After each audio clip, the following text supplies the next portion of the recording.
Punjabi radio USA ਸੁਣ ਰਹੇ ਸਾਰੇ ਹੀ ਮਾਣਯੋਗ ਅਤੇ ਸਤਿਕਾਰਤ ਸਰੋਤਿਆਂ ਨੂੰ ਬਹੁਤ ਹੀ ਪਿਆਰ ਸਤਿਕਾਰ ਸਾਹਿਬ ਦੋਨੋਂ ਜੋੜ ਕੇ ਨਿੱਘੀ ਜਿਹੀ ਸਤਿ ਸ੍ਰੀ ਅਕਾਲ। ਸਭ ਨੂੰ ਜੀ ਆਇਆਂ ਨੂੰ ਆਖਦੇ ਹਾਂ। ਸਰੋਤੇ ਪ੍ਰੋਗਰਾਮ ਖਬਰ ਤੇ ਨਜ਼ਰ ਦੇ ਵਿੱਚ ਆਪ ਸਭ ਦਾ ਨਿੱਘਾ ਸਵਾਗਤ ਹੈ। ਸਾਡੇ ਅੱਜ ਦੇ ਸੋਮਵਾਰ ਦੇ ਖਬਰ ਤੇ ਨਜ਼ਰ ਪ੍ਰੋਗਰਾਮ ਦੇ ਵਿੱਚ ਆਪਣੇ ਨਾਲ ਜੁੜ ਚੁੱਕੇ ਨੇ ਮਿੰਟੂ ਗੁਰੂਸਰੀਆ ਜੀ ਮਲੋਟ ਸਟੂਡੀਓਜ਼ ਤੋਂ।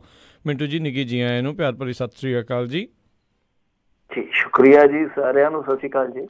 ਸਾਡੇ ਅੱਜ ਦੇ ਪ੍ਰੋਗਰਾਮ ਖਬਰ ਤੇ ਨਜ਼ਰ ਉਸ ਨੂੰ ਸਪਾਂਸਰ ਕਰਦੇ ਨੇ ਖਾਲਸਾ ਇੰਸ਼ੋਰੈਂਸ ਏਜੰਸੀ ਵਾਲੇ, ਜਿਨ੍ਹਾਂ ਦੇ ਕੋਲੋਂ ਤੁਸੀਂ ਹਰ ਇੱਕ ਤਰੀਕੇ ਦੀ ਇੰਸ਼ੋਰੈਂਸ ਕਰਵਾ ਸਕਦੇ ਹੋ। ਪੂਰੇ ਅਮਰੀਕਾ ਭਰ ਦੇ ਵਿੱਚ ਇੰਸ਼ੋਰੈਂਸ ਕਰਦੇ ਨੇ। ਇੰਸ਼ੋਰੈਂਸ ਬਾਰੇ ਪਤਾ ਕਰਨ ਲਈ ਕਾਲ ਕਰ ਸਕਦੇ ਹੋ ਨੰਬਰ 408-272-2500 ਦੇ ਉੱਤੇ। ਇਸ ਦੇ ਨਾਲ Krishan Dhanota, Yuba City, Satpal Singh, Tracy, Jassi Gill, Bakersfield, Major Singh, Fresno, GN tire and lube ਵਾਲੇ, ਜਿਨ੍ਹਾਂ ਕੋਲ ਤੁਸੀਂ truck wash, oil change, air brake ਦਾ ਕੰਮ ਕਰਵਾ ਸਕਦੇ ਹੋ। ਨਵੇਂ ਪੁਰਾਣੇ ਟਾਇਰ ਖਰੀਦ ਸਕਦੇ ਹੋ। ਸੈਂਟਾਨੈਲਾ ਮਡੇਰਾ 'ਚ ਲੋਕੇਸ਼ਨ ਨੇ। ਕਾਲ ਨੇ ਮਾਸੋਹੋਤਾ 209-277-0113। ਨਾਲ ਹੀ Chicago pizza with a twist, ਜਿਨ੍ਹਾਂ ਕੋਲ ਤੁਸੀਂ ਹਰ ਤਰ੍ਹਾਂ ਦਾ veg, non veg, Indian style pizza order ਕਰ ਸਕਦੇ ਹੋ। ਪੀਜ਼ਾ ਆਰਡਰ ਕਰਨ ਦੇ ਲਈ ਇਹਨਾਂ ਦੀ ਲੋਕੇਸ਼ਨਸ ਦੀ ਜਾਣਕਾਰੀ ਲਈ ਵੈਬਸਾਈਟ ਵਿਜ਼ਿਟ ਕਰੋ chicagopizzatwist.com। 15% ਡਿਸਕਾਊਂਟ ਲਈ ਕੂਪਨ ਕੋਡ 1313 ਇਸਤੇਮਾਲ ਕਰ ਸਕਦੇ ਹੋ। ਨਾਲ ਹੀ west coast truck driving school Fresno, ਜਿਹੜੇ ਕਿ ਤੁਹਾਨੂੰ ਟਰੱਕ ਦਾ ਲਾਇਸੈਂਸ ਵਧੀਆ ਸਿਖਲਾਈ ਦੇ ਕੇ ਘੱਟ ਸਮੇਂ 'ਚ ਲੈ ਕੇ ਦਿੰਦੇ ਹਨ। ਇਸ ਦੇ ਬਾਰੇ ਜਾਣਕਾਰੀ ਲਈ ਕਾਲ ਅਜੀਤ ਅਟਵਾਲ 559-374-4541। ਅਸੀਂ ਇਹਨਾਂ ਸਾਰਿਆਂ ਦਾ ਬਹੁਤ ਬਹੁਤ ਧੰਨਵਾਦ ਕਰਦੇ ਹਾਂ। ਜੇਕਰ ਤੁਸੀਂ ਜਾਂ ਕੋਈ ਹੋਰ ਕਾਰੋਬਾਰ ਇਸ ਪ੍ਰੋਗਰਾਮ ਨੂੰ ਸਪਾਂਸਰ ਕਰਨਾ ਚਾਹੁੰਦੇ ਹੋ, ਸੰਪਰਕ ਕਰੋ ਨੰਬਰ 408-722-7698 ਦੇ ਉੱਤੇ। ਗੱਲਬਾਤ ਦਾ ਸਿਲਸਿਲਾ ਮਿੰਟੂ ਜੀ ਸ਼ੁਰੂ ਕਰਦੇ ਹਾਂ। 84 ਦੇ ਸਿੱਖ ਕਤਲੇਆਮ ਮਾਮਲੇ ਦੇ ਵਿੱਚ ਕਹਿੰਦੇ ਸੱਜਣ ਕੁਮਾਰ ਨੂੰ ਦਿੱਲੀ ਹਾਈ ਕੋਰਟ ਦੀ ਅਦਾਲਤ ਨੇ ਉਮਰ ਕੈਦ ਦੀ ਸਜ਼ਾ ਸੁਣਾਈ। ਇਹ ਦੇਖੋ, ਬੜੇ ਲੰਮੇ ਸਮੇਂ ਤੋਂ ਬਚਦਾ ਆਉਂਦਾ ਸੀਗਾ, ਪਰ ਅਖੀਰ ਇਹਦਾ ਹਸ਼ਰ ਹੈ ਜਿਹੜਾ ਉਹ ਇਹਦੇ ਸਾਹਮਣੇ ਆ ਹੀ ਗਿਆ।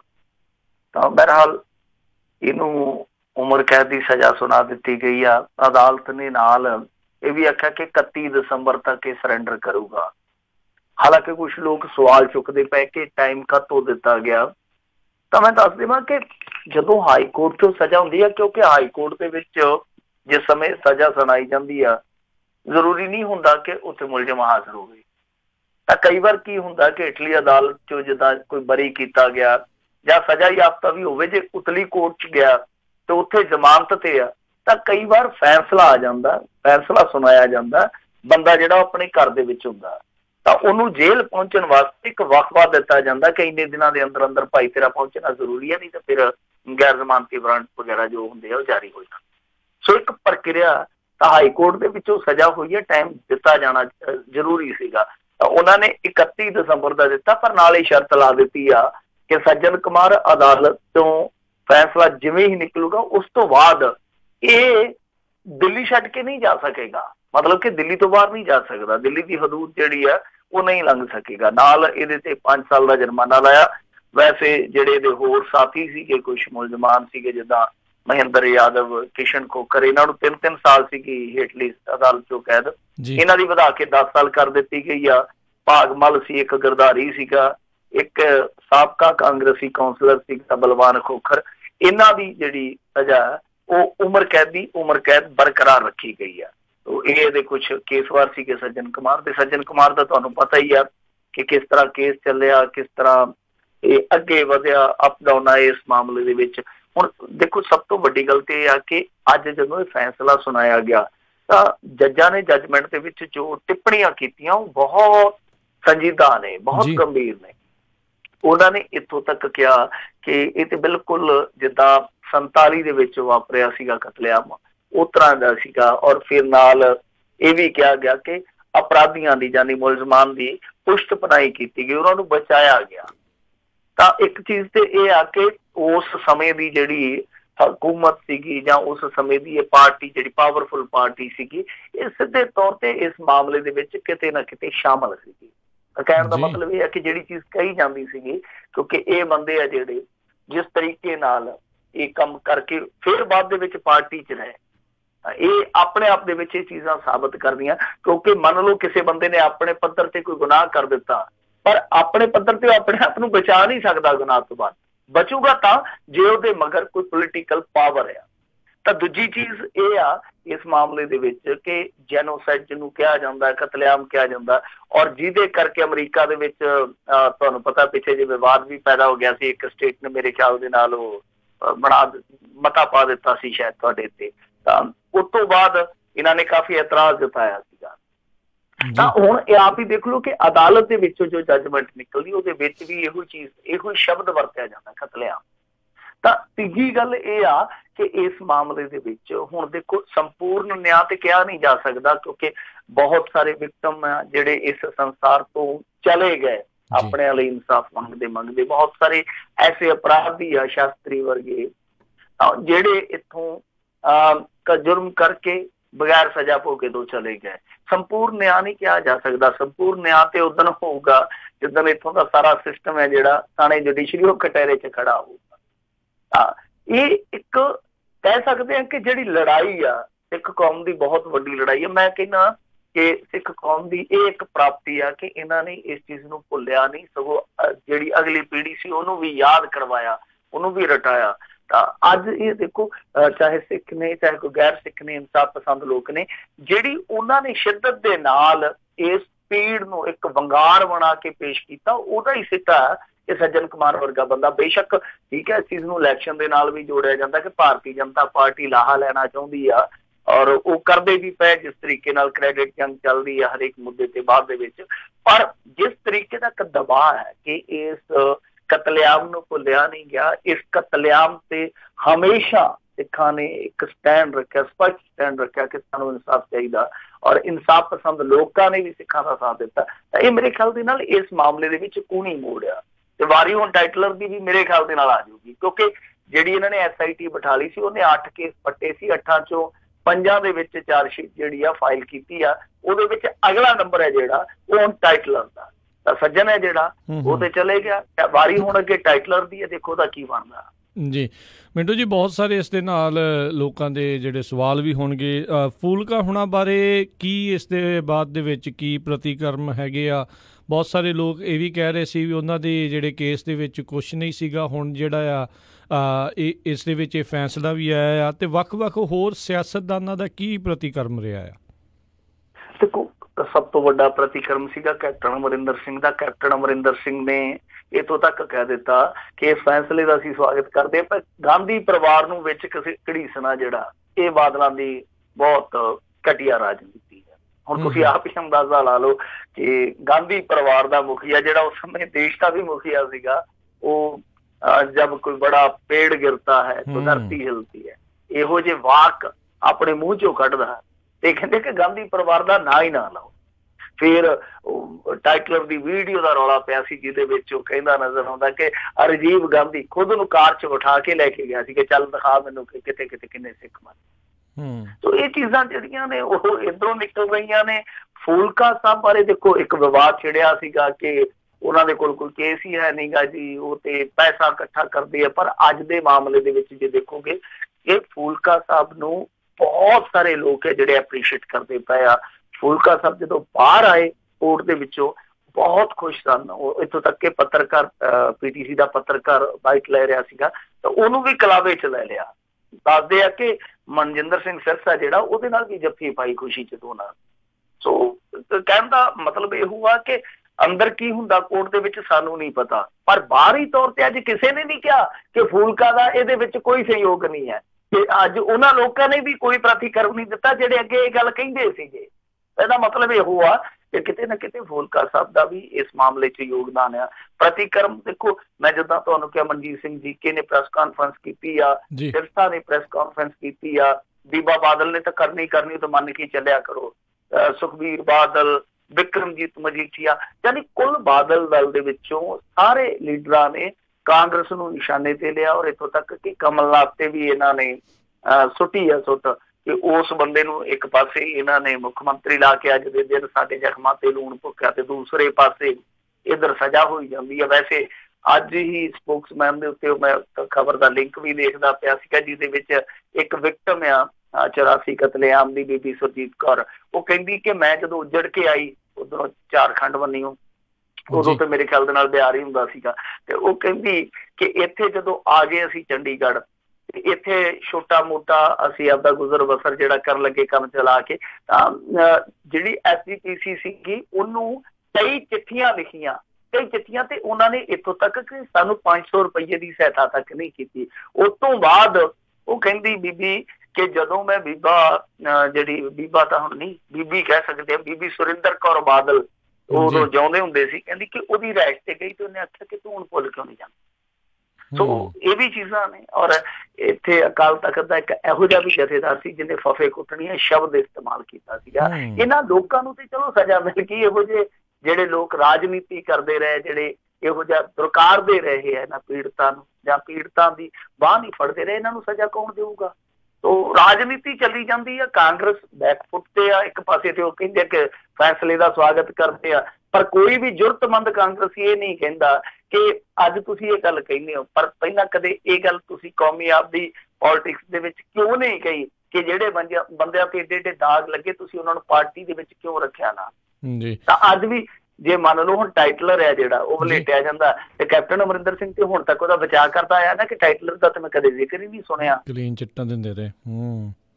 ਬਿਲਕੁਲ ਬਿਲਕੁਲ ਤੇ ਬਿਲਕੁਲ। ਸੋ ਇਹ ਜਿਹੜਾ ਆਇਆ ਤੇ ਮਿੰਟੂ ਜੀ, ਜੇ ਆਪਾਂ ਇਸ ਨੂੰ ਥੋੜ੍ਹੇ ਹੋਰ ਨਜ਼ਰੀਏ ਦੇ ਉੱਤੋਂ ਦੇਖੀਏ ਵੀ ਜਿੱਦਾਂ ਕਾਂਗਰਸ ਹੁਣੇ ਰੀਸੈਂਟਲੀ ਕੁਛ ਕੁ ਸੂਬਿਆਂ ਦੇ ਵਿੱਚ ਜਿਹੜੀ ਅੱਗੇ ਉੱਭਰ ਕੇ ਆਈ ਆ, ਇਸ ਫੈਸਲੇ ਦੇ ਨਾਲ ਜਿਹੜੀਆਂ ਆ ਰਹੀਆਂ 2019 ਦੀਆਂ ਇਲੈਕਸ਼ਨਸ ਦੇ ਉੱਤੇ ਕਿਸ ਤਰੀਕੇ ਦਾ ਅਸਰ ਦੇਖਿਆ ਜਾ ਸਕਦਾ ਉਹਨਾਂ ਦੇ ਉੱਤੇ? ਦੇਖੋ ਥੋੜਾ ਬਹੁਤ ਤੇ ਪੈ ਸਕਦਾ, ਜਿੱਦਾਂ ਖਾਸ ਤੌਰ ਤੇ ਇੱਥੇ ਪੰਜਾਬ ਦੇ ਵਿੱਚ ਆ, ਉੱਥੇ ਥੋੜਾ ਜਿਹਾ ਮਾਹੌਲ ਬਣ ਸਕਦਾ। ਦਿੱਲੀ ਦੇ ਵਿੱਚ ਤੇ ਖਾਸ ਤੌਰ ਤੇ, ਕਿਉਂਕਿ ਦਿੱਲੀ ਵੀ ਇੱਕ ਮਹੱਤਵਪੂਰਨ ਸਟੇਟ ਹੀ ਬਣ ਜਾਂਦੀ ਹੈ ਨਾ। ਜੀ ਜੀ, ਦਿੱਲੀ ਆ ਜਿਹੜਾ, ਦਿੱਲੀ ਭਾਰਤੀ ਜਨਤਾ ਪਾਰਟੀ ਦੇ ਨਜ਼ਰੀਏ ਨਾਲ ਬਹੁਤ ਅਹਿਮੀਅਤ ਰੱਖਦਾ, ਕਿਉਂਕਿ ਜਦੋਂ ਇਹਨਾਂ ਦਾ ਉੱਥੇ ਸਫਾਇਆ ਹੋ ਗਿਆ ਸੀਗਾ, ਫਿਰ 7 ਸੀਟਾਂ ਸੀਗੀਆਂ ਜਿਹੜੀਆਂ ਉਹਨਾਂ ਨੇ ਇਹਨਾਂ ਦੀ ਥੋੜੀ ਬਹੁਤ ਇੱਜ਼ਤ ਬਚਾਈ ਸੀਗੀ, ਤਾਂ ਹੁਣ ਵੀ ਇਹਨਾਂ ਦੀ ਟੇਕ ਇੱਕ ਸੀਟ ਤੇ ਆ।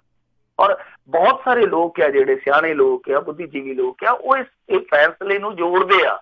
ਇਹ ਜਿਹੜਾ ਫੈਸਲਾ ਇਹਨੂੰ ਅੱਗੇ ਵਧਾਇਆ ਜਾਊਗਾ ਇਲੈਕਸ਼ਨ ਦੇ ਵਾਸਤੇ।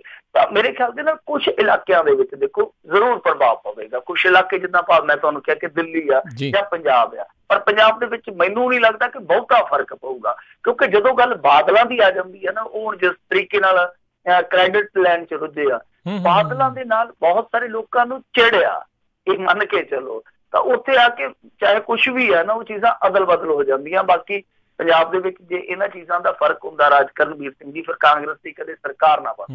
ਹਾਂ, ਥੋੜਾ ਬਹੁਤ ਜ਼ਰੂਰ ਫਰਕ ਪਊਗਾ, ਪਰ ਦਿੱਲੀ ਦੇ ਵਿੱਚ ਮੈਂ ਕਹਿ ਸਕਦਾ ਕਿ ਬਹੁਤ ਵੱਡਾ ਫਰਕ ਪੈ ਸਕਦਾ। ਜੀ, ਅਗਲੀ ਆਪਾਂ ਮਿੰਟੂ ਜੀ ਖਬਰ ਦੇ ਤੋਂ ਨਜ਼ਰ ਮਾਰੀਏ ਵੀ ਰਾਫੇਲ ਸੌਦੇ ਦੇ ਵਿੱਚ ਫੇਰ ਫਸੀ ਮੋਦੀ ਸਰਕਾਰ, ਹੁਣ ਸੰਸਦ ਦੀ ਜਿਹੜੀ ਹੱਦ ਤੱਕ ਲਈ ਨੋਟਿਸ।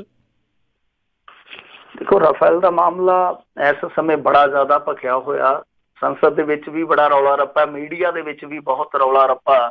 ਪਿੱਛੇ ਜੇ ਸੁਪਰੀਮ ਕੋਰਟ 'ਚ ਇੱਕ ਫੈਸਲਾ ਵੀ ਆ ਗਿਆ ਸੀਗਾ ਕਿ ਇਸ ਤਰ੍ਹਾਂ ਦੇ ਰੱਖਿਆ ਸੌਦੇ ਦੇ ਵਿੱਚ ਕਿਸੇ ਪ੍ਰਕਾਰ ਦੀ ਜਾਂਚ ਪੜਤਾਲ ਦੀ ਜ਼ਰੂਰਤ ਨਹੀਂ ਹੈ, ਤਾਂ ਉਸ ਫੈਸਲੇ ਦੇ ਵਿੱਚ ਇੱਕ ਪੇਚ ਫਸ ਗਿਆ ਸੀਗਾ, ਕਿਉਂਕਿ ਜਿਹੜਾ ਕੇਂਦਰ ਨੇ ਹਲਫਨਾਮਾ ਦਿੱਤਾ ਸੀਗਾ ਉਹਦੇ ਵਿੱਚ ਇਹ ਲਿਖਿਆ ਗਿਆ ਸੀਗਾ ਕਿ ਜੀ ਕੈਗ ਦੀ ਰਿਪੋਰਟ ਜਿਹੜੀ ਆ ਉਹ ਲੋਕ ਲੇਖਾ ਕਮੇਟੀ ਦੇ ਕੋਲ ਚਲੇ ਗਈ ਆ। ਬਾਅਦ ਦੇ ਵਿੱਚ ਜਦੋਂ ਰੌਲਾ ਪੈ ਗਿਆ, ਲੋਕ ਲੇਖਾ ਕਮੇਟੀ ਦਾ ਜਿਹੜਾ ਮੁਖੀ ਆ ਉਹ ਹੈਗਾ ਕਾਂਗਰਸ ਦਾ ਲੀਡਰ ਖੜਗੇ ਨੇ ਕਿਹਾ ਕਿ ਕਿਹੜੀ ਰਿਪੋਰਟ ਹੈ ਸਾਨੂੰ ਦੱਸੋ। ਉਦੋਂ ਫਿਰ ਇਹਨਾਂ ਦੇ ਕੰਨ ਖੜੇ ਹੋ ਕੇ ਇਹਨਾਂ ਨੇ ਜਾ ਕੇ ਇੱਕ ਹੋਰ ਹਲਫਨਾਮਾ ਦਿੱਤਾ, ਕਹਿੰਦੇ ਜੀ ਕਿ ਤਰੁੱਟੀ ਜਿਹੜੀ ਆ ਉਹ ਸੁਧਾਰੀ ਜਾਵੇ। ਹੁਣ ਉਸ ਹਲਫਨਾਮੇ ਦਾ ਫੈਸਲਾ ਕਰਨਾ, ਹਾਲਾਂਕਿ ਬਹੁਤ ਸਾਰੇ ਲੋਕ ਇਹ ਕਹਿੰਦੇ ਆ ਕਿ ਸਿੱਧੇ ਤੌਰ ਤੇ ਇਹਨਾਂ ਨੇ ਇਹ ਜਿਹੜਾ ਮੁੱਦਾ ਚੁੱਕਿਆ ਨਾ ਕਿ ਮਿਸ ਟਾਈਪਿੰਗ ਹੋਈ ਹੈ, ਮਿਸ ਟਾਈਪਿੰਗ ਨਹੀਂ, ਇਹ ਮਿਸਲੀਡਿੰਗ ਹੋਈ ਆ ਤੇ ਇਹਨਾਂ ਤੇ ਕਾਰਵਾਈ ਹੋਣੀ ਚਾਹੀਦੀ ਆ। ਬਾਅਦ ਦੇ ਵਿੱਚ ਕਾਂਗਰਸ ਨੇ ਚੁੱਕਿਆ ਸੀਗਾ ਮੁੱਦਾ ਕਿ ਇਹ ਜਿਹੜੀ ਸਾਰੀ ਕਾਰਵਾਈ ਆ ਉਹ ਜਾਣੀ ਚਾਹੀਦੀ ਹੈ JPC ਦੇ ਕੋਲੇ, ਇਹਨਾਂ ਨੇ ਉਹ ਵੀ ਚੀਜ਼ ਰੱਦ ਕਰ ਦਿੱਤੀ ਤੇ ਅੱਜ ਹੁਣ ਇਹਨਾਂ ਨੇ ਸੰਸਦ ਦੇ ਵਿੱਚ ਨੋਟਿਸ ਦੇ ਦਿੱਤਾ। ਇਹ ਸਿੱਧੇ ਤੌਰ ਤੇ ਕਹੀਏ ਕਿ ਜਿਹੜਾ ਸਦਨ ਦਾ ਵਿਸ਼ੇਸ਼ ਅਧਿਕਾਰ ਹੁੰਦਾ ਉਹਦਾ ਹਨਨ ਆ, ਤਾਂ ਉਹਦੇ ਵਿੱਚ ਪ੍ਰਧਾਨ ਮੰਤਰੀ ਦੇ ਖਿਲਾਫ ਇਹਨਾਂ ਨੇ ਨੋਟਿਸ ਦੇ ਦਿੱਤਾ।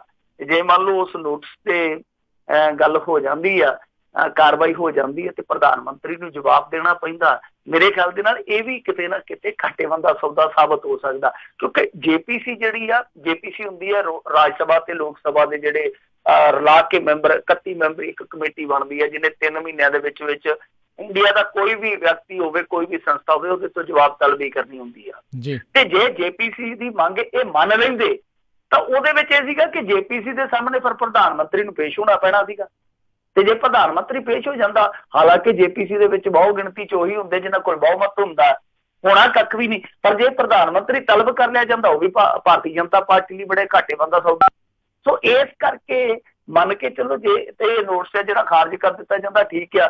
ਜੇ ਜਵਾਬ ਵੀ ਦੇਣਾ ਪੈਂਦਾ, ਜਵਾਬ 'ਚ ਵੀ ਕਾਫੀ ਕੁਛ ਹੈ ਜਿਹੜਾ ਉਹ ਭਾਰਤੀ ਜਨਤਾ ਪਾਰਟੀ ਦੇ ਉਲਟ ਜਾ ਸਕਦਾ। ਉਹਦਾ ਰਾਫੇਲ ਦੇ ਮਾਮਲੇ 'ਚ ਦੇਖ ਲਓ ਕਿ ਪੇਚ ਕਿੱਧਰ ਦੇ ਕਿੱਧਰ ਨੂੰ ਤੁਰੇ ਜਾਂਦੇ ਆ। ਜੀ ਜੀ ਜੀ। ਅਗਲੀ ਆਪਾਂ ਗੱਲ ਕਰਦੇ, ਕਹਿੰਦੇ ਸਿਟੀ ਸੈਂਟਰ ਘੁਟਾਲੇ ਵਿੱਚ ਅਦਾਲਤ ਨੇ ਸਾਰੀਆਂ ਧਿਰਾਂ ਨੂੰ ਆਖਰੀ ਮੌਕਾ ਦਿੱਤਾ। ਸਿਟੀ ਸੈਂਟਰ ਘੁਟਾਲੇ ਦੀ ਵੀ ਇੱਕ ਆਪਣੀ ਹਿਸਟਰੀ ਆ, ਔਰ ਸਿਆਸਤ ਦੀ ਵੀ ਇੱਕ ਆਪਣੀ ਹਿਸਟਰੀ ਹੁੰਦੀ ਹੈ। ਨਵਜੋਤ ਸਿੱਧੂ ਇੱਕ ਵਾਰੀ ਨਾ ਸਰਾਭਾ ਨਗਰ ਥਾਣੇ 'ਚ ਪਹੁੰਚ ਕੇ ਆਲਾਮ ਲਸ਼ਕਰ ਲੈ ਕੇ ਕਹਿੰਦਾ, ਗੁਰੂ ਪਰਚਾ ਦਰਜ ਕਰੋ, ਇਹ ਕਰੋ ਉਹ ਕਰੋ, ਅਸੀਂ ਧਰਨੇ ਲਾਵਾਂਗੇ, ਮੁਜ਼ਾਹਰੇ ਕਰਾਂਗੇ। ਤੇ ਅੱਜ ਦੇਖ ਲਓ, ਨਵਜੋਤ ਸਿੱਧੂ ਨੂੰ ਪੁੱਛ ਲਿਓ ਕਿ ਸਿਟੀ ਸੈਂਟਰ ਘੁਟਾਲਾ ਕੋਈ ਹੋਇਆ, ਉਹਨਾਂ ਨੇ ਛੱਡੋ ਗੁਰੂ ਕਿਹੜੀਆਂ ਗੱਲਾਂ ਕਰ, ਕਿਉਂਕਿ ਹੁਣ ਉਹ ਪਾਲਾ ਬਦਲ ਕੇ ਉਹ ਆ ਗਿਆ ਕਾਂਗਰਸ ਦੇ ਵਿੱਚ, ਉਦੋਂ ਤਾਂ ਸੀਗਾ ਭਾਰਤੀ ਜਨਤਾ ਪਾਰਟੀ ਦੇ ਵਿੱਚ। ਤੇ ਇਸੇ ਤਰ੍ਹਾਂ ਹੀ ਇਹ ਚੀਜ਼ਾਂ ਜਿਹੜੀਆਂ ਬਦਲਦੀਆਂ ਗਈਆਂ। ਜਦੋਂ ਕੈਪਟਨ ਅਮਰਿੰਦਰ ਸਿੰਘ ਦਾ ਰਾਜ ਆਇਆ, ਉਹੀ ਵਿਜੀਲੈਂਸ ਜਾ ਕੇ ਕਹਿੰਦੀ ਕਿ ਦੇਖੋ ਜੀ ਕੋਈ ਮਾਮਲਾ ਹੀ ਨਹੀਂ ਬਣਦਾ। ਜਿਹੜੀ ਵਿਜੀਲੈਂਸ ਨੇ ਕਿਹਾ ਸੀਗਾ ਕਿ ਜੀ ਇੰਨੇ 100 ਕਰੋੜ ਦਾ ਇਹ ਘੁਟਾਲਾ ਲੱਗਦਾ ਵਾ। ਤੇ ਹੁਣ ਚਲੋ ਮਾਮਲਾ ਅੱਗੇ ਵਧਿਆ। ਸਿਟੀ ਸੈਂਟਰ ਘੁਟਾਲੇ ਦੀ ਜਦੋਂ ਇੱਕ ਕਲੋਜ਼ਰ ਰਿਪੋਰਟ ਗਈ ਅਦਾਲਤ ਦੇ ਵਿੱਚ, ਫਿਰ ਬੈਂਸ ਬ੍ਰਦਰ ਸੀਗੇ ਇੱਕ, ਉਹਨਾਂ ਨੇ ਪਾ ਦਿੱਤੀ ਰਿਟ। ਇੱਕ ਹੋਰ SP ਸੀਗਾ, ਉਹ ਆਇਆ, ਰਿਟਾਇਰ ਹੋ ਚੁੱਕਿਆ ਸੀਗਾ, ਫਿਰ ਉਹਦੀ ਤੇ ਮੇਰੇ ਖਿਆਲ ਦੇ ਨਾਲ ਖਾਰਜ ਹੋ ਗਈ ਸੀ ਪਟੀਸ਼ਨ। ਫਿਰ ਬਾਅਦ ਦੇ ਵਿੱਚ ਇੱਕ ਬਹੁਤ ਵੱਡਾ ਚਰਚਿਤ ਚਿਹਰਾ ਜਿਹੜਾ ਸੀਗਾ ਉਹ ਹਾਜ਼ਰ ਹੋ ਗਿਆ ਅਦਾਲਤ 'ਚ, ਉਹ ਸੀਗਾ ਸੁਮੇਧ ਸੈਣੀ। ਤਾਂ ਇਸ ਤਰ੍ਹਾਂ ਕਈ ਪਾਰਟੀਆਂ ਹੋ ਗਈਆਂ ਤੇ ਹੁਣ ਹਾਈ ਕੋਰਟ ਨੇ ਸਿੱਧੇ ਤੌਰ ਤੇ ਇਹਨਾਂ ਨੂੰ ਕਹਿ ਦਿੱਤਾ ਕਿ ਭਾਈ ਆਖਰੀ ਮੌਕਾ ਤੁਹਾਡੇ ਕੋਲ, ਸਾਰੇ ਜਾਣੇ ਜਿਹੜੇ ਆ ਉਹ ਆ ਕੇ ਆਪੋ ਆਪਣੀ ਗੱਲ ਰੱਖੋ। ਸ਼ਾਇਦ ਲੁਧਿਆਣਾ ਕੋਰਟ ਨੇ ਕਿਹਾ, ਸੌਰੀ ਮੈਂ ਹਾਈ ਕੋਰਟ ਕਹਿ ਦਿੱਤਾ, ਤਾਂ ਉਸ ਕੋਰਟ ਨੇ ਕਹਿ ਦਿੱਤਾ ਕਿ ਸਾਰੀਆਂ ਧਿਰਾਂ ਆ ਕੇ ਆਪਣਾ ਫਾਈਨਲ ਜਵਾਬ ਹੈ ਜਿਹੜਾ ਦਾਖਲ ਕਰੋ। ਵੈਸੇ ਅੱਜ ਸੁਮੇਧ ਸੈਣੀ ਦੇ ਵਕੀਲ ਆ ਜਿਹੜੇ ਰਮਨਪ੍ਰੀਤ ਸਿੰਘ, ਉਹ ਕਹਿੰਦੇ ਆ ਕਿ ਉਹਨਾਂ ਨੇ ਜਾ ਕੇ ਅਦਾਲਤ ਦੇ ਸਨਮੁਖੇ ਗੱਲ ਰੱਖੀ ਆ ਕਿ ਸਾਡੇ ਕੋਲ ਇਹੋ ਜਿਹੇ ਦਸਤਾਵੇਜ਼ ਆ ਜਿਹਦੇ ਵਿੱਚ ਸਾਫ਼ ਹੁੰਦਾ ਕਿ 1500 ਕਰੋੜ ਤੋਂ ਵੱਧ ਦਾ ਘੁਟਾਲਾ ਸੀਗਾ। ਤਾਂ ਜਿਵੇਂ ਮੈਂ ਤੁਹਾਨੂੰ ਕਾਫੀ ਦਿਨ ਪਹਿਲਾਂ ਕਿਹਾ ਸੀਗਾ ਕਿ ਸੁਮੇਧ ਸਿੰਘ ਸੈਣੀ ਜਿਹੜਾ ਇਸ ਮਾਮਲੇ ਦੇ ਵਿੱਚ ਪਾਰਟੀ ਬਣਨ ਜਾ ਰਿਹਾ, ਤਾਂ ਉਹ ਪਾਰਟੀ ਸ਼ਾਇਦ ਇਸ ਕਰਕੇ ਆ ਕਿਉਂਕਿ ਆਉਣ ਵਾਲੇ ਸਮੇਂ ਦੇ ਵਿੱਚ ਉਹਨੂੰ ਕੈਪਟਨ ਅਮਰਿੰਦਰ ਸਿੰਘ ਦੀ ਸਰਕਾਰ ਤੋਂ ਖਤਰਾ ਮਹਿਸੂਸ ਹੁੰਦਾ ਹੈ। ਤਾਂ ਹੁਣ ਉਧਰੋਂ ਖਤਰਾ ਜਦੋਂ ਮਹਿਸੂਸ ਹੋਊਗਾ ਤੇ ਉਧਰੋਂ ਖਤਰਾ ਮਹਿਸੂਸ ਹੋਊਗਾ, ਮੁੜ ਕੇ ਦੋਨਾਂ ਦਾ ਖਤਰਾ ਜਿਹੜਾ ਉਹ ਖਤਰਾ ਪਿਆਰ 'ਚ ਵੀ ਬਦਲ ਸਕਦਾ। ਤਾਂ ਇਹੀ ਕਾਰਨ ਆ ਕਿ ਦੇਖ ਲਓ, ਬਾਦਲ ਨੇ ਕਹਿ ਦਿੱਤਾ ਕਿ ਮੈਂ ਨਹੀਂ ਸੁਮੇਧ ਸੈਣੀ ਨੂੰ ਕਿਹਾ ਕਿ ਗੋਲੀ ਚਲਾ। ਸੁਖਬੀਰ ਕਹਿੰਦਾ ਕਿ ਮੈਂ ਤੇ ਬਾਹਰ ਬੈਠਾ ਸੀਗਾ। ਅਕਸ਼ੇ ਕਹਿੰਦਾ ਜੀ ਆਪਾਂ ਆਪਦੀਆਂ ਫਿਲਮਾਂ 'ਚ ਮਸ਼ਹੂਰ। ਤਾਂ ਸਭ ਤੋਂ ਅਹਿਮ ਕੜੀ ਕੌਣ ਸੀ? ਸੁਮੇਧ ਸਿੰਘ ਸੈਣੀ। ਸੁਮੇਧ ਸਿੰਘ ਸੈਣੀ ਨੂੰ SIT ਨੇ ਹਾਲੇ ਤੱਕ ਤਲਬ ਨਹੀਂ ਕੀਤਾ। ਜੀ ਜੀ। ਅਗਲੀ ਜਿਹੜੀ ਗੱਲ ਕਰਦੇ ਆ, ਮਿੰਟੂ ਜੀ ਵੀ ਕਹਿੰਦੇ ਪਾਕਿਸਤਾਨੀ ਤਿੱਤਰ ਨੇ ਸਿੱਧੂ ਦੇ ਲਈ ਚੰਗੇ ਪਵਾੜੇ ਪਾਏ ਆ, ਰਿਪੋਰਟ ਤਲਬ। ਉਧਰੋਂ ਮਜੀਠੀਆ ਇੱਕ ਦਿਨ ਕਹਿੰਦਾ ਕਿ ਇਹ ਤਿੱਤਰ ਲਿਆ ਕੇ ਕੈਪਟਨ ਨੂੰ ਕਹਿੰਦਾ ਕਿ ਹੁਣ ਤੂੰ ਤਿੱਤਰ ਹੋ, ਮੇਰਾ ਮੌਕਾ ਆ ਗਿਆ। ਤੇ ਇਹ ਨਵਜੋਤ ਸਿੱਧੂ ਨੂੰ ਕਹਿੰਦਾ ਕਿ ਇਹ ਕਿਹੜੀਆਂ ਗੱਲਾਂ ਕਰਦਾ, ਤਿੱਤਰ ਦੀਆਂ ਗੱਲਾਂ ਕਰਦਾ, ਇਹਨਾਂ ਨੂੰ ਤਾਂ ਛਿੱਤਰ ਮਾਰੇ ਜਨਤਾ ਨੇ ਛਿੱਤਰ। ਇਸ ਤਰ੍ਹਾਂ ਦੀਆਂ ਗੱਲਾਂ ਜਿਹੜੀਆਂ ਚੱਲੀਆਂ, ਤਿੱਤਰ ਨੇ ਕਾਫੀ ਪਵਾੜੇ ਪਾਏ ਆ। ਪਰ ਹੁਣ ਨਵਜੋਤ ਸਿੱਧੂ ਲਈ ਮੁਸ਼ਕਿਲਾਂ ਜਿਹੜੀਆਂ ਉਹ ਵੱਧਦੀਆਂ ਪਈਆਂ ਨੇ, ਕਿਉਂਕਿ ਅੱਜ ਮੇਰੇ ਖਿਆਲ ਦੇ ਨਾਲ ਐਨੀਮਲ ਵੈਲਫੇਅਰ ਬੋਰਡ ਨੇ ਇਸ ਸੰਬੰਧੀ 3 ਦਿਨਾਂ ਦੇ ਅੰਦਰ ਰਿਪੋਰਟ ਤਲਬ ਕਰ ਲਈ ਹੈ। ਮਤਲਬ ਕਿ ਸਾਰਾ ਜਿਹੜਾ ਇਹ ਮਾਮਲਾ ਹੈ ਉਹਦਾ ਸਾਰਾ ਵਿਸਥਾਰ ਪੁੱਛ ਲਿਆ ਕਿ ਦੱਸੋ ਭਾਈ ਕੀ ਕਾਰਵਾਈ ਹੋ ਸਕਦੀ ਆ ਜਾਂ ਹੁਣ ਤੱਕ ਕੀ ਕਾਰਵਾਈ ਕੀਤੀ ਹੈ। ਬੋਰਡ ਨੇ ਜੰਗਲਾਤ ਵਿਭਾਗ ਦੇ DG ਦਿੱਲੀ ਦੇ ਵਿਸ਼ੇਸ਼ ਸੈਕਟਰੀ, ਜੰਗਲਾਤ ਵਿਭਾਗ ਜੰਗਲੀ ਜੀਵ ਦੇ ADG ਤੇ ਚੰਡੀਗੜ੍ਹ ਦੇ ਚੀਫ ਵਾਈਲਡ ਲਾਈਫ ਵਾਰਡਨ ਨੂੰ ਵੀ ਪੁੱਛਿਆ ਕਿ ਉਹ ਇਸ ਮਾਮਲੇ 'ਚ ਪਸ਼ੂ ਕਰੂਰਤਾ ਰੋਕਥਾਮ ਕਾਨੂੰਨ ਤਹਿਤ ਕੀ ਕਾਰਵਾਈ ਕਰ ਰਹੇ ਆ। ਤਾਂ ਹੁਣ ਇਹਦਾ ਮਤਲਬ ਹੈ ਕਿ ਨਵਜੋਤ ਸਿੱਧੂ ਹੈ ਜਿਹੜਾ ਉਹ ਉਲਝਣ 'ਚ ਫਸ ਸਕਦਾ, ਮੁਕੱਦਮੇ 'ਚ ਨਹੀਂ ਮੈਂ ਕਹੂੰਗਾ। ਕਿਉਂਕਿ ਦੇਖੋ, ਜੇ ਨਵਜੋਤ ਸਿੱਧੂ ਕਿਸੇ ਮਾਮਲੇ 'ਚ ਗੁਨੇਗਾਰ ਆ, ਹੁਣ ਇਹ ਤੇ ਦੇਖੋ ਸਧਾਰਨ ਬੰਦੇ ਨੂੰ ਪਤਾ, ਅਸੀਂ ਜਿਸ ਇਲਾਕੇ 'ਚ ਰਹਿੰਦੇ ਨਾ, ਰਾਜ ਕਰਨਵੀਰ ਸਿੰਘ ਜੀ, ਇੱਥੇ ਬਹੁਤ ਸ਼ਿਕਾਰ ਚੱਲਦਾ ਕਿਉਂਕਿ ਰਾਜਸਥਾਨ ਦਾ ਏਰੀਆ ਆ ਜਾਂਦਾ ਸਾਡੇ ਉੱਤੇ, ਤੇ ਏਸ਼ੀਆ ਦੀ ਸਭ ਤੋਂ ਵੱਡੀ ਸੈਂਚੁਰੀ ਸਾਡੇ ਇੱਧਰਲੇ ਏਰੀਏ 'ਚ ਸ਼ੁਰੂ ਹੁੰਦੀ ਆ। ਤਾਂ ਇਸ ਮਾਮਲੇ ਦੇ ਵਿੱਚ ਬਹੁਤ ਵੱਡੇ ਬੰਦੇ ਕਈ ਵਾਰ ਫਸੇ ਆ ਤੇ ਉਹਨਾਂ ਦੀਆਂ ਨੱਕ ਨਾਲ ਨਕੀਰਾਂ ਨਿਕਲੀਆਂ ਵੇਖੀਆਂ। ਸਲਮਾਨ ਖਾਨ ਤੁਹਾਨੂੰ ਸਭ ਤੋਂ ਵੱਡੀ ਉਦਾਹਰਨ ਦੇ ਸਕੂਗਾ। ਜਿਨ੍ਹਾਂ ਲੋਕਾਂ ਨੂੰ ਪਤਾ ਹੈ ਕਿ ਇੱਥੇ ਮੰਨ ਲਓ ਜਿਉਂਦੇ ਪੰਛੀ ਨੂੰ, ਜਾਨਵਰ ਨੂੰ ਸ਼ਿਕਾਰ ਦੇ ਤੌਰ ਤੇ ਨਹੀਂ ਵਰਤਿਆ ਜਾ ਸਕਦਾ। ਬਲਕਿ ਜਿਹੜਾ ਮੁਰਦਾ ਕੋਈ ਜਾਨਵਰ ਆ, ਤੁਸੀਂ ਉਹਦੇ ਜਿੱਦਾਂ ਨਹੁੰ ਹੁੰਦੇ ਆ ਜਾਂ ਪੰਜੇ ਹੁੰਦੇ ਆ, ਖੱਲ ਹੁੰਦੀ ਆ, ਉਹ ਵੀ ਚੀਜ਼ਾਂ ਨਹੀਂ ਇਸਤੇਮਾਲ ਕਰ ਸਕਦੇ ਜੀ। ਇਹ ਉਹਨਾਂ ਲੋਕਾਂ ਨੂੰ ਪਤਾ ਜਿਹੜੇ ਏਦਾਂ ਸੈਂਚੁਰੀ ਏਰੀਏ 'ਚ ਰਹਿੰਦੇ ਆ। ਸੋ ਇਹ ਜਿਹੜਾ ਮਸਲਾ ਹੈ ਉਹ ਇਸੇ ਕਰਕੇ ਉਲਝਿਆ ਕਿਉਂਕਿ ਉਹ ਚਿੱਤਰ ਦੀ ਖੱਲ ਜੀ ਆ ਉੱਤੇ ਮੋਮੈਂਟੋ ਦੇ, ਹੈ ਤਾਂ ਕੁਛ ਵੀ ਨਹੀਂ ਹੈ।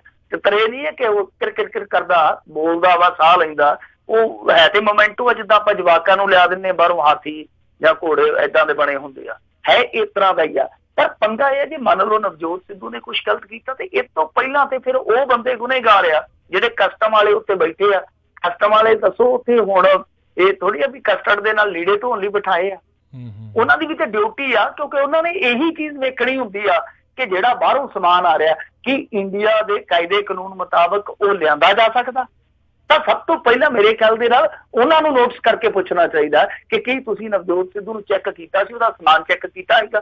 ਫਿਰ ਬਾਅਦ ਦੇ ਵਿੱਚ ਨਵਜੋਤ ਸਿੱਧੂ ਵੱਲ ਹੋਣਾ ਚਾਹੀਦਾ ਕਿ ਕੀ ਤੈਨੂੰ ਜਾਣਕਾਰੀ ਸੀ ਜਾਂ ਨਹੀਂ। ਜੀ ਜੀ ਜੀ। ਅਗਲੀ ਗੱਲ ਕਰਦੇ, ਕਹਿੰਦੇ ਟਕਸਾਲੀ ਅਕਾਲੀ ਦਲ ਬਣਨ ਪਿੱਛੋਂ ਸੁਖਬੀਰ ਬਾਦਲ ਕੁਛ ਬਦਲੇ। ਤੁਹਾਡੀ ਆਵਾਜ਼ ਕੱਟ ਗਈ ਰਾਜਕਰਮੀ ਸਿੰਘ ਜੀ। ਮਿੰਟੂ ਜੀ ਸਵਾਲ ਆ ਰਹੀ ਆਵਾਜ਼ ਹੁਣ? ਹਾਂਜੀ ਜੀ। ਮੇਰਾ ਸਵਾਲ ਸੀਗਾ ਵੀ ਜਿਹੜਾ ਟਕਸਾਲੀ ਅਕਾਲੀ ਦਲ ਬਣਨ ਪਿੱਛੋਂ ਕਹਿੰਦੇ ਕੁਝ ਇਸ ਤਰ੍ਹਾਂ ਬਦਲੇ ਸੁਖਬੀਰ ਬਾਦਲ। ਦਲੇਰ ਮਹਿੰਦੀ ਦਾ ਗਾਣਾ ਸੁਣਿਆ ਨਾ ਤੁਸੀਂ, ਮੈਂ ਡਰਦੀ ਰੱਬ ਰੱਬ ਕਰਦੀ। ਅਸਲ ਦੇ ਵਿੱਚ ਉਹ ਇੱਕ ਪੰਜਾਬੀ ਅਖਾਉਤ ਆ ਕਿ ਡਰਦੀ ਹਰ ਹਰ ਕਰਦੀ। ਹਰ ਮਤਲਬ ਕਿ ਰੱਬ ਹੀ ਆ ਵੈਸੇ। ਉਹ ਹਰ ਕਰਨ ਦਾ ਮਤਲਬ ਹੈ ਕਿ ਡਰਦਾ ਬੰਦਾ ਹਰ ਕਰਦਾ। ਤਾਂ ਹੁਣ ਸੁਖਬੀਰ ਸਿੰਘ ਬਾਦਲ ਨੂੰ ਵੀ ਪਤਾ ਹੀ ਆ ਕਿ ਅਗਾਂਹ ਜੇ ਮੌਕਾ ਨਾ ਸੰਭਾਲਿਆ ਤੇ ਬਹੁਤ ਮੁਸ਼ਕਿਲ ਹੋ ਜਾਣੀ ਆ।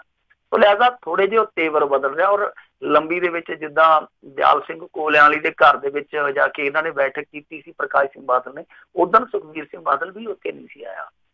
ਤਾਂ ਸੁਖਬੀਰ ਸਿੰਘ ਬਾਦਲ ਅੱਜ ਸੰਗਰੂਰ ਚ ਗਿਆ, ਦੱਸਦੇ ਆ ਕਿ ਉੱਥੇ ਜਿੰਨੇ ਵੀ ਹਲਕੇ ਸੀਗੇ ਉਹਨਾਂ ਸਾਰੇ ਮੋਹਤਬਰਾਂ ਨੂੰ ਜਾ ਕੇ ਮਿਲਿਆ।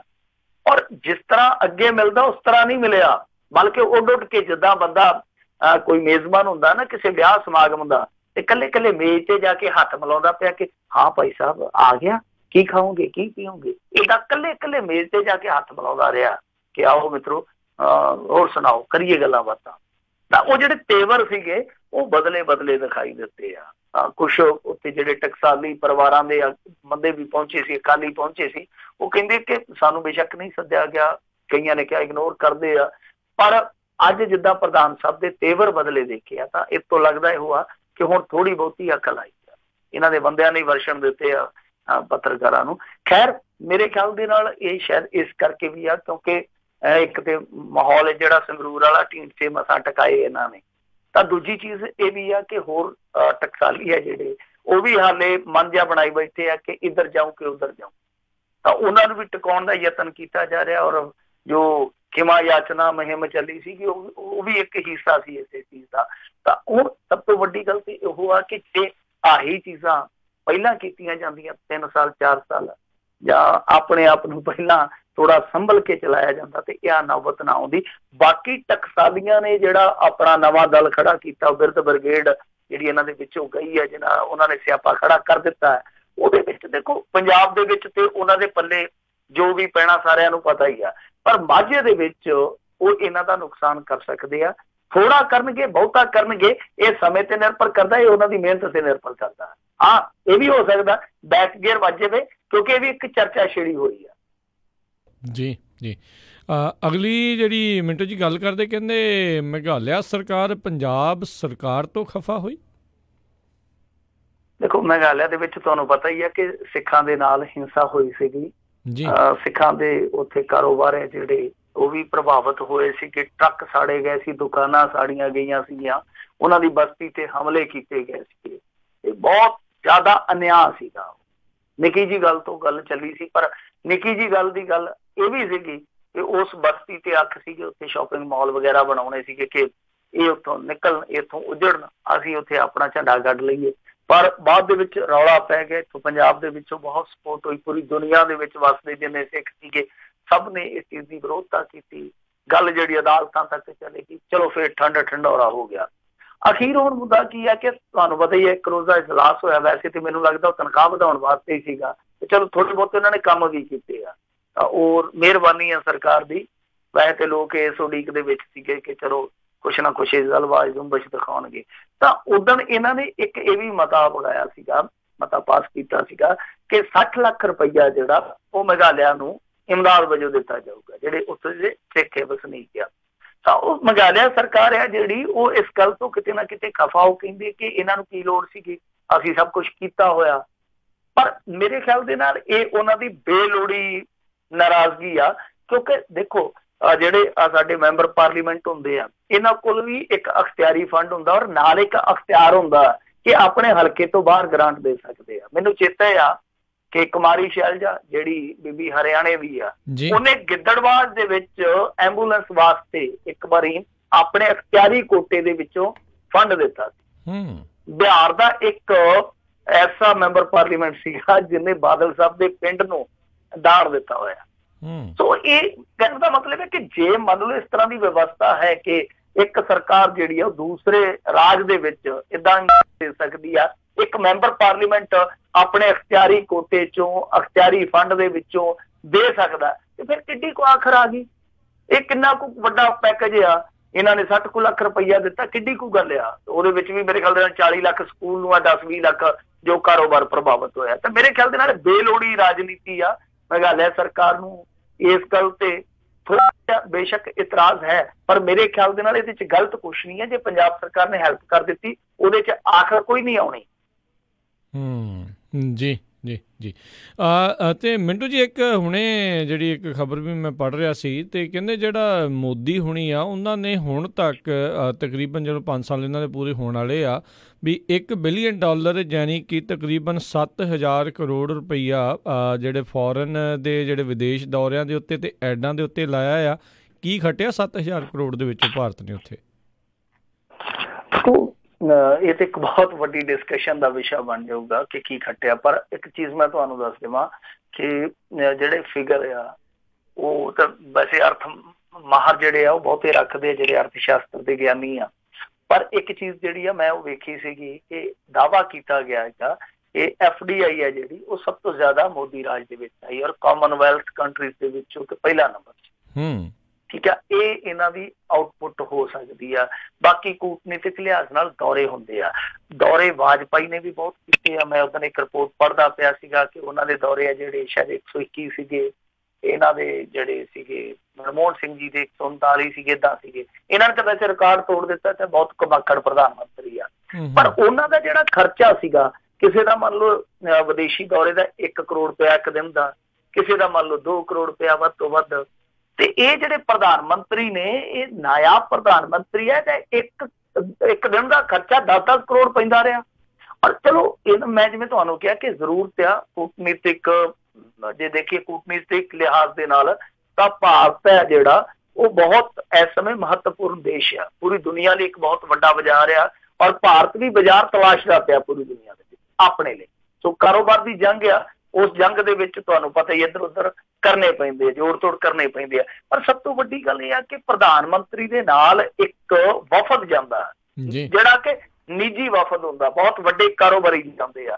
ਜਦੋਂ ਕੋਈ ਸਾਡਾ ਇੱਥੋਂ ਦਾ ਨਾਗਰਿਕ RTI ਪਾ ਕੇ ਪੁੱਛਦਾ ਕਿ ਚਲੋ ਸਾਨੂੰ ਤੁਸੀਂ ਇਹ ਤੇ ਦੱਸ ਦਿਓ, ਇੰਨਾ ਹੀ ਤੇ ਦੱਸ ਦਿਓ ਕਿ ਪ੍ਰਧਾਨ ਮੰਤਰੀ ਦੇ ਨਾਲ ਜਾਂਦਾ ਕੌਣ ਕੌਣ ਹੈ, ਕਿੰਨੇ ਲੋਕ ਜਾਂਦੇ, ਕਿੰਨਾ ਖਰਚਾ, ਉਹ ਨਹੀਂ ਦੱਸਦੇ। ਸੋ ਇੱਥੇ ਇਤਰਾਜ਼ ਆ ਕਿ ਪ੍ਰਧਾਨ ਮੰਤਰੀ ਠੀਕ ਆ, ਭਾਵੇਂ ਉਹ ਘੁੰਮੀ ਜਾਂਦਾ ਜਿੰਨਾ ਮਰਜ਼ੀ ਘੁੰਮੀ ਜਾਵੇ, ਕੋਈ ਇਤਰਾਜ਼ ਨਹੀਂ ਹੈ, ਪਰ ਘੱਟੋ ਘੱਟ ਉਹਦੇ ਚ ਪਾਰਦਰਸ਼ਤਾ ਤੇ ਹੋਵੇ ਨਾ ਕਿ ਖਰਚਾ ਕਿੱਥੇ ਕਿੱਥੇ ਹੋ ਰਿਹਾ ਔਰ ਕੌਣ ਕੌਣ ਪ੍ਰਧਾਨ ਮੰਤਰੀ ਦੇ ਨਾਲ ਜਾ ਰਿਹਾ। ਇਹ ਇੱਕ ਬਹੁਤ ਵੱਡਾ ਸਵਾਲ ਆ। ਬਾਕੀ ਜਿਹੜਾ ਐਡਾਂ ਦਾ ਖਰਚਾ ਨਾ, ਅਸਲ ਦੇ ਵਿੱਚ ਪੰਗਾ ਇਹੋ ਹੀ ਆ। ਐਡਾਂ ਦੀ ਜਿਹੜੀ ਤੁਸੀਂ ਗੱਲ ਕੀਤੀ ਆ, ਮੇਰੇ ਖਿਆਲ ਦੇ ਨਾਲ ਇਹਨਾਂ ਨੇ ਹੁਣ ਤੱਕ 4600 ਕਰੋੜ ਦੀ ਐਡ ਦਿੱਤੀ ਆ। ਹੁਣ ਇੱਕ ਉਦਾਹਰਨ ਦੇਣਾ, ਟਾਈਮ ਸਕੁਅਰ ਤੇ ਦੱਸੋ ਉੱਥੇ ਕੀ ਕੰਮ ਹੈ ਮੋਦੀ ਦੀ ਐਡ ਦਾ। ਇਹਨਾਂ ਨੇ ਜਾ ਕੇ ਉੱਥੇ ਕੁਝ ਮਿੰਟ ਦੀ ਐਡ ਦਾ 9 ਕਰੋੜ ਰੁਪਈਆ ਪੇ ਕੀਤਾ ਸੀਗਾ, ਮੈਨੂੰ ਚੇਤੇ ਆ। ਹੁਣ ਤੁਸੀਂ ਆਪ ਅੰਦਾਜ਼ਾ ਲਾ ਲਓ ਕਿ ਸਰਕਾਰ ਜਿਹੜੀ ਆ ਉਹ ਜਨਤਾ ਦਾ ਪੈਸਾ ਕਿੱਦਾਂ ਪਾਉਂਦੀ ਆ। ਔਰ ਦੂਜੀ ਗੱਲ ਇਹ ਆ ਕਿ ਫਿਰ ਪਬਲਿਕ ਨੂੰ ਅਵੇਅਰ ਨਹੀਂ ਕੀਤਾ ਜਾਂਦਾ, ਸੂਚਿਤ ਨਹੀਂ ਕੀਤਾ ਜਾਂਦਾ, ਬਲਕਿ ਇਨਡਾਇਰੈਕਟਲੀ ਇੱਕ ਪਾਰਟੀ ਦਾ ਪ੍ਰਚਾਰ ਕੀਤਾ ਜਾਂਦਾ ਉਹਨਾਂ ਯੋਜਨਾਵਾਂ ਦੇ ਜ਼ਰੀਏ, ਜਾਂ ਇੱਕ ਚਿਹਰੇ ਦਾ ਗੁਣਗਾਨ ਕੀਤਾ ਜਾਂਦਾ, ਜਦ ਕਿ ਪੈਸਾ ਜਿਹੜਾ ਉਹ ਪਬਲਿਕ ਦਾ ਹੁੰਦਾ, ਜਨਤਾ ਦਾ ਹੁੰਦਾ। ਉਦਾਹਰਨ ਦੇ ਕੇ ਗੱਲ ਖਤਮ ਕਰ ਦੇਣਾ ਕਿ ਜਿੱਦਾਂ ਪਿੱਛੇ ਜੇ ਬਹੁਤ ਰਿਊਮਰਸ ਫੈਲਦੇ ਸੀਗੇ ਤੇ ਬਹੁਤ ਸਾਰੇ ਬੰਦੇ ਕੁੱਟ-ਕੁੱਟ ਕੇ ਮਾਰੇ ਜਾਂਦੇ ਸੀਗੇ ਕਿ ਜੀ ਇਹ ਬੱਚੇ ਚੁੱਕਣ ਵਾਲੇ ਆ। ਤਾਂ ਤੁਸੀਂ ਕਿਤੇ ਨਹੀਂ ਦੇਖਿਆ ਹੋਏਗਾ ਕਿ ਅਖਬਾਰਾਂ 'ਚ ਇਸ਼ਤਿਹਾਰ ਆਏ ਹੋਣ, ਟੈਲੀਵਿਜ਼ਨ ਤੇ ਸੂਚਨਾਵਾਂ ਆਈਆਂ ਹੋਣ ਕਿ ਭਾਈ ਇਹ ਅਫਵਾਹਾਂ ਬੱਚੇ। ਤਾਂ ਯਾਨੀ ਕਹਿਣ ਦਾ ਮਤਲਬ ਹੈ ਕਿ ਬੇਲੋੜੀ ਇਸ਼ਤਿਹਾਰਬਾਜ਼ੀ ਜਿਨ੍ਹਾਂ ਦੇ ਵਿੱਚ ਇਹਨਾਂ ਨੂੰ ਸਿਆਸੀ ਫਾਇਦੇ ਹੁੰਦੇ ਆ ਉਹ ਤੇ ਹੁੰਦੀ ਹੈ, ਪਰ ਜ਼ਰੂਰੀ ਸੂਚਨਾਵਾਂ ਜਿਹੜੀਆਂ ਉਹਨਾਂ ਤੇ ਪੈਸਾ ਨਹੀਂ ਖਰਚਿਆ ਜਾਂਦਾ। ਤਾਂ ਇਹ ਇੱਕ ਸਿੱਧੇ ਤੌਰ ਤੇ ਕਹਿ ਸਕਦੇ ਘਪਲਾ ਘੁਟਾਲਾ ਕਿ ਜਿਹੜੀਆਂ ਸਰਕਾਰਾਂ ਹੁੰਦੀਆਂ ਆਪਣੀ ਪਾਰਟੀ ਦਾ ਪ੍ਰਚਾਰ ਕਰ ਜਾਂਦੀਆਂ, ਆਪਣੇ ਚਿਹਰੇ ਦਾ ਪ੍ਰਚਾਰ ਕਰ ਜਾਂਦੀਆਂ, ਔਰ ਗੱਲ ਉੱਥੇ ਉਹ ਹੋ ਜਾਂਦੀ ਆ ਮਾਲਕਾਂ ਦਾ ਮਸ਼ਹੂਰੀ ਕੰਪਨੀ ਦੀ। ਜੀ ਜੀ ਬਿਲਕੁਲ। ਬਹੁਤ ਬਹੁਤ ਧੰਨਵਾਦ ਮਿੰਟੂ ਜੀ, ਤੁਸੀਂ ਸਾਡੇ ਨਾਲ ਜੁੜੇ ਇਹਨਾਂ ਖਬਰਾਂ ਬਾਰੇ ਸਾਨੂੰ ਜਾਣਕਾਰੀਆਂ ਦਿੱਤੀਆਂ। ਅਗਲੀ ਵਾਰ ਤੱਕ ਲਈ ਮਿਹਰਬਾਨੀ। ਪਿਆਰ ਭਰੀ ਸਤਿ ਸ਼੍ਰੀ ਅਕਾਲ ਜੀ। ਸਤਿ ਸ਼੍ਰੀ ਅਕਾਲ ਜੀ। ਤੇ ਸਰੋਤਿਓ ਇੱਥੇ ਹੀ ਸਾਡਾ ਅੱਜ ਦਾ ਇਹ ਪ੍ਰੋਗਰਾਮ ਹੁਣ ਸਮਾਪਤ ਹੈ। ਮਿਲਾਂਗੇ ਤੁਹਾਨੂੰ ਸਾਰਿਆਂ ਨੂੰ ਅਗਲੀ ਵਾਰ। ਉਦੋਂ ਤੱਕ ਲਈ ਮੇਰੇ ਵੱਲੋਂ ਵੀ ਪਿਆਰ ਭਰੀ ਸਤਿ ਸ਼੍ਰੀ ਅਕਾਲ ਜੀ। ਉਹਦੇ ਵਾਸਤੇ ਰਹੋ, ਹੱਸਦੇ ਖੇਡਦੇ ਰਹੋ, ਸੁਣਦੇ ਰਹੋ ਪੰਜਾਬੀ ਰੇਡੀਓ USA।